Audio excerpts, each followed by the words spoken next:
A second way to do it is something that typically comes up more in the context of when talking with people about 280E and how to kind of step around that.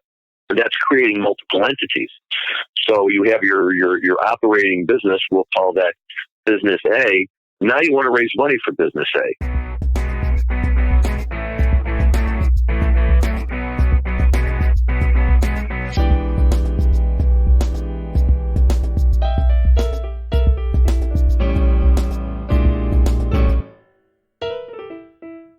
Hello, everyone. Welcome back to Cashing Out, brought to you each week by Hoban Law.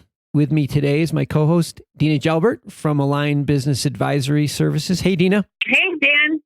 And also we have our legal advisor, attorney Larry Mishkin from the Mishkin Law and Hoban Law. Hi, Larry. Hi, guys. Hi, Dena.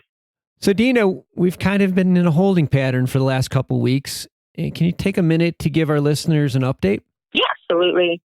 Yeah, things have been a little quiet of recent because we've been kind of in a bit of a, I would say, chicken and an egg scenario. So there's always a point in every deal where you're kind of at that, kind of towards the end, reaching to LOI and negotiating certain key points, and there's an exchange of information, and sometimes that information is dependent on one or more parties, and then you're coordinating calendars and trying to get that information, and all while trying to keep some momentum. And so it gets to be kind of a weird, awkward place where things go a little quiet. And that's kind of where we are. So we've gotten some really great interest. Some of the interested parties have kind of come down to where we're ready for some final terms. We're in the process of procuring some additional information for those folks so that they can, in turn, formalize potential offer. And so we're hopefully within just a matter of days of that happening. But that's kind of why we've been a little quiet of recent. Yeah, it's a little fatiguing. It's frustrating from you going at a certain pace for a while, and then the pace changes. So how do you keep everybody calm? And I love the word that you use, fatigue, because we call it deal fatigue. Because in the beginning, you're really excited. Everyone's excited. There's a bit of that rush of adrenaline, and that we're really doing this. And then you're getting feedback from folks in the market. You're having really great conversations, and things are just moving on at a clip, and there's momentum. And then there tends to be a point where it's almost like a screeching halt, kind of the calm before the storm, if you will.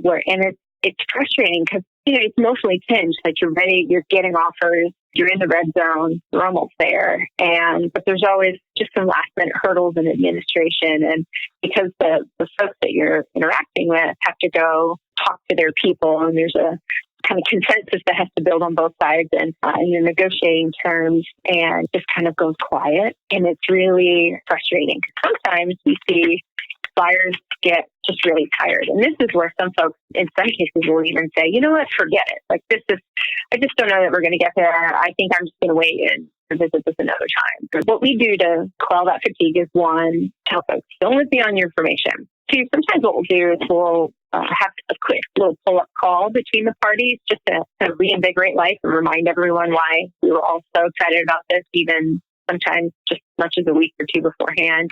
I like to have our clients send data points to the prospects and to potential buyers. For example, the New York show sold out from what I hear. And that's information that we share to those buyers to say, hey, look, remember this is so great. Like, look at this. Don't lose sight of this. Let's move on it, and vice versa. Those are ways that we kind of keep things going. As long as our listeners aren't throwing their hands up in the air, we can hang in. We can hang in there. I'm glad that you gave us that perspective. One good point is one of the interested parties actually reached out to us and said, hey, you know what? Time is what kills these things. So let me just get it going. And I think that's a really good example of the buyers kind of throwing their hands in the air. Like they're anxious to get the asset just as much as well. So sometimes that lull actually pushes them to act a little bit. And sometimes they're willing to okay, you can't get me that piece of information. That's fine. I'm still willing to move forward because I'm excited. So, you just kind of have to manage that flow. And we had that happen this week. Yeah, that was good news. Well, let's switch gears. Every episode that we've done so far, we've looked at it through the lens of a seller. What if we switch gears and we look at it through the lens of a buyer? And the reason I'm saying this is because we've gotten a couple emails from people that said, we've tried to buy a couple companies and in the end, it didn't work out because it didn't have the cash. How would a buyer get creative on bringing in additional cash for an acquisition? So what are some ways that people in that situation who need to make an equity raise but want to maintain control of their business can do?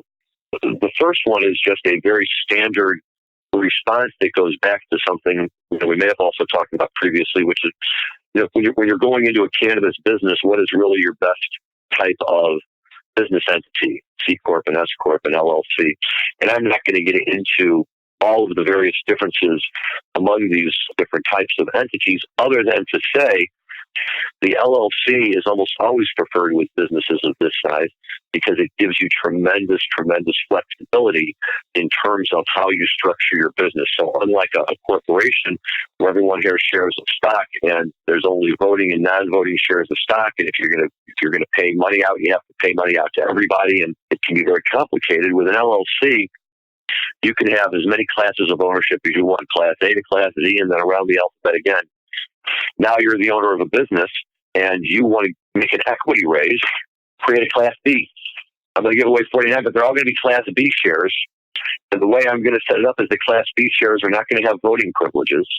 And then what I'll promise them in exchange is that for the first year, anytime we make a distribution, the distribution will swing to them 60-40 until they get their interest paid back, and then we go forward. So now what you've done is you've given these people an opportunity to get preferred returns, and you're maintaining total control of the company. A second way to do it is something that typically comes up more in the context of when talking with people about 280E and how to kind of step around that. And that's creating multiple entities. So you have your operating business, we'll call that business A. Now you want to raise money for business A. So you're going to go out, you're going to try and raise money. But again, you have the concern, am I going to get diluted? What's going to happen? How do I do this? One way we've been advising clients to do this is to form a second entity. And the second entity becomes the fundraising entity. And people invest their money in the second entity, understanding that the second entity is then going to take all of that money and invest it in the operating entity. So the people who are investing in the second entity, their money will ultimately be being used by the first entity, and therefore whatever kind of a return they think they can get there, they'll be able to get. But the nice thing for the operating entity is that when all of that money comes in, it comes in as one investor, only through this entity, which is now investing in the operating entity. It gives you the ability to bring in a large number of people who all have various ownership interests in the investment entity, but that's a separate issue. From your operating entity, though, you get all of the money when that investment entity makes its investment into your operating business, and you get to limit the reach or the power that it has. So, just really quickly, those are two ways for people, either with existing businesses who are looking to raise money, or for people who are trying to plan a business and want to think of different ways to raise money without having to, give up control or ownership interest of the entire business. Yeah, those are pretty creative ideas. What were you going to say, Dena?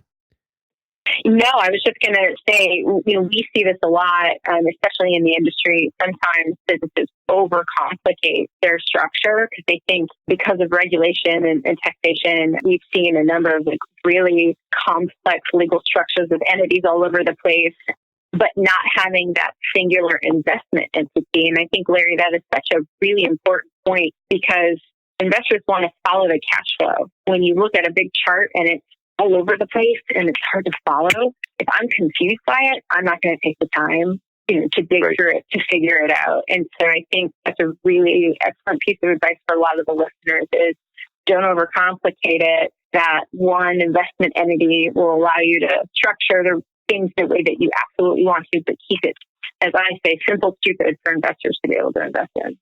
Those are really creative ways to do this.